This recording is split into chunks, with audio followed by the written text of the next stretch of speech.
Галоўны індыкатор працы санітарных служб – адсутнасць успышкавага захворвання. У мінулым годзе Брэсцкая вобласць пазбегнула розных вірусных і інфекцыйных пагроз. Заносы і распаўсюджванне на яе тэрыторыі небяспечных інфекцыйных захворванняў паспяхова прадухіляліся.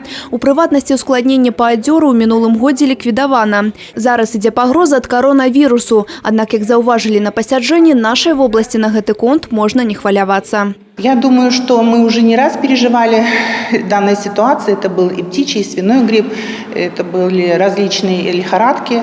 Я думаю, что совместными усилиями, если нам и предстоит столкнуться с коронавирусом, то мы не допустим его завоза и распространения на территории области. Па большасці інфекцыйных захворванняў дасягнута зніжэнне і стабілізацыя. Некаторыя не рэгістраваліся ўвогуле. Але санітарным службам усё роўна шмат над чым ёсць працаваць.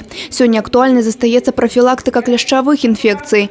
Патрэбна працягваць мэтанакіраваную працу з тымі, хто адмаўляецца ад прышчэпак. Працягнецца рэалізацыя і прафілактычных праектаў. Самое главное, что еще нам удалось в этом году достичь, это успешная реализация наших профилактических проектов, которые мы начали уже 3 года назад.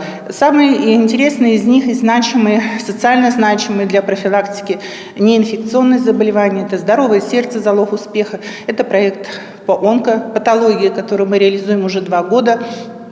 Благодаря этим проектам нам удалось предотвратить достаточное количество онкологической патологии. На пасяджэнні канстатавалі, зараз ва ўсіх адміністратыўных раёнах вобласці дасягнута санітарна-эпідэміялагічная стабільнасць. У гэтым напрамку праца будзе весціся і далей. Анастасія Цыкун, Александр Сівіцкі, тэлерадыёкампанія «Брэст».